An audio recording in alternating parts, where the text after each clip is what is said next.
After the appearance of Giant Robot in Peru and some drama on the team, Justice League International now need to work together to uncover the mystery, as well as prove themselves that they are the team that capable of do extraordinary things as they were expected to do.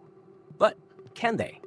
This is the story of Justice League International Volume 3, Issue 3. Let's go.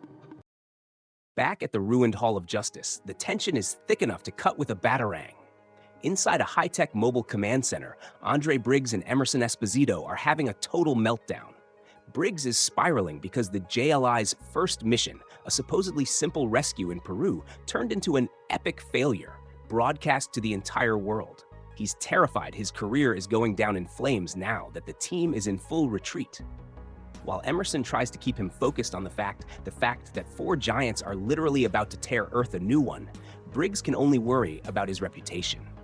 He fears that if Booster Gold is truly in over his head, the JLI won't stand for international anymore. It'll stand for inconsequential. But for those who don't understand about what's going on, you can check out description of the video. Booster Gold is back on the scene in Peru, looking more determined than ever. This epic full-page splash shows him soaring through the air, fist clenched, ready to execute a plan. He is currently communicating with Batman via intercom. He admits that even his 25th century tech is struggling to decode the giant's alien data, but he's betting on a classic distraction.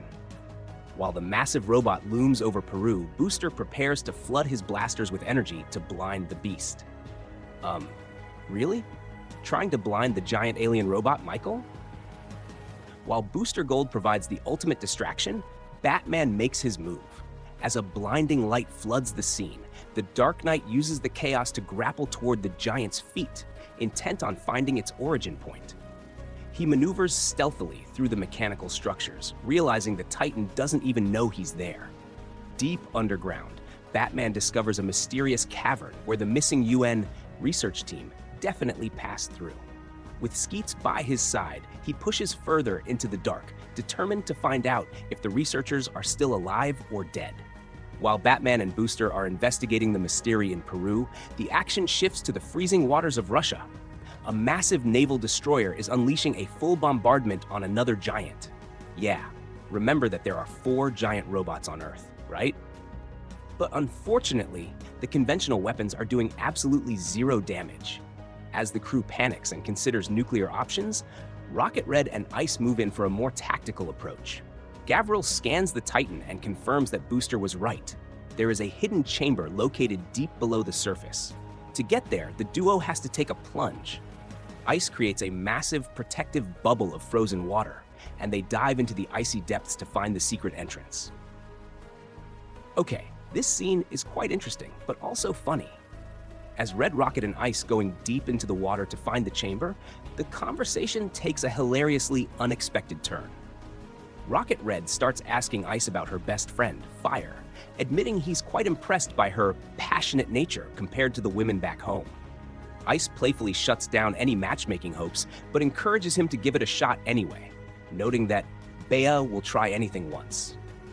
Their lighthearted banter ends abruptly as they reach the massive mechanical foot of the giant. They've found their target, and now it's time for Rocket Red to prove he's right about the hidden chamber. Rocket Red and Ice finally break through. After diving into the icy depths, Rocket Red uses a powerful energy blast to breach the giant's mechanical exterior. They emerge into a massive, hidden chamber with a natural air pocket, proving Booster Gold's theory was 100% correct. The scale of the discovery is staggering. Sensors reveal this machine has been buried here for centuries, many centuries. Maybe before humans even existed. As they explore the dark, cavernous interior, we can see that they are not alone. Shadowy, monstrous figures are lurking in the corners. What could that be? A stone monsters they fought earlier? Back at the mobile command center, Andre Briggs is reaching his breaking point. He's frantically trying to radio Booster Gold, but there's only radio silence. While Emerson tries to stay optimistic, Briggs is convinced the entire team is doomed. Suddenly, a new report comes in, and it's not a 5th giant. A colossal spacecraft has just entered Earth's orbit. Just when things couldn't get more crowded, Guy Gardner flies overhead with his Green Lantern ring glowing. He scoffs at the JLI's struggle, declaring they are all in way over their heads and that he's the only one who can save the day. Now we move to the third team in South Africa, Fire and Vixen. Fire takes point, swirling around the massive Titan as a glowing emerald distraction. She snidely remarks that while she's an expert at distracting men, this overgrown wind-up toy is hardly her type. A joke, right? She unleashes a massive whoosh of flame right in its face to keep its sensors busy. Meanwhile, Vixen is doing the heavy lifting below. Using her animal powers to dig through the earth, she's clawing her way toward the giant's massive mechanical foot. She's almost inside the hidden chamber, urging Fire to keep the heat on for just a few more seconds. Vixen and Fire successfully breach the giant's subterranean chamber, only to be stunned by its sheer size. While they navigate the rocky terrain, the two heroes bond, sharing their real names, Mari and Beatriz, and their motivations for joining the JLI. Vixen reveals she joined to give her people a voice, while Fire admits she's a total thrill-seeker who loves the spotlight. But the heart-to-heart is cut short as glowing, sinister eyes emerge from the darkness. They aren't alone. The shadows going on a strike. Vixen and Fire are suddenly swarmed by hundreds of terrifying stone monsters crawling from every corner of the South African cavern.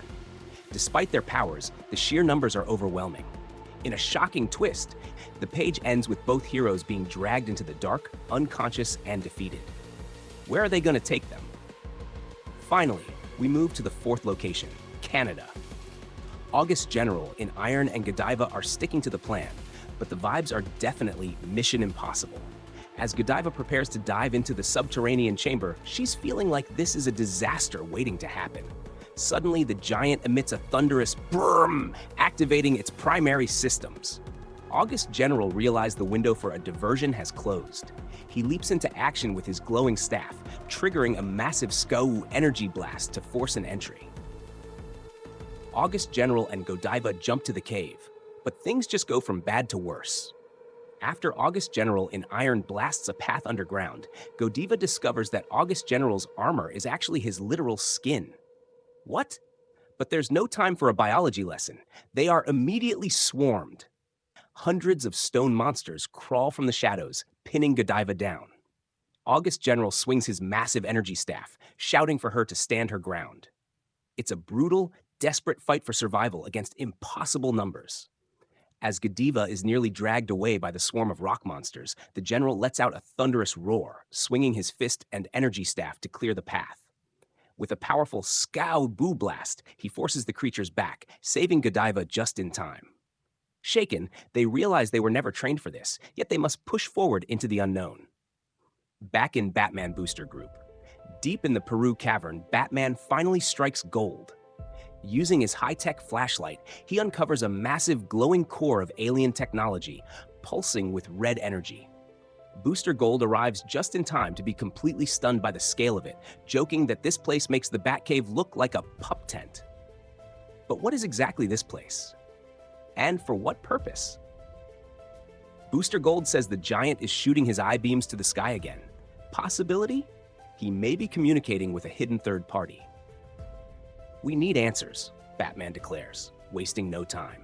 With a classic Batarang throw and a daring grapple line descent, the Dark Knight dives straight toward the alien core.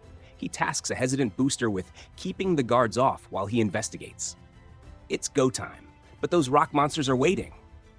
As Batman dives toward the alien control console to hack the system, Booster Gold is left to face a literal army. He unleashes a massive VT energy blast, but there are thousands of rock monsters swarming from the shadows. While Batman focuses on the blinking Breep Bar RT of the alien tech, Booster is getting completely overwhelmed. He's pinned down by the monsters, even making a classic Booster joke about one latching onto a sensitive area. Anybody can guess where is it?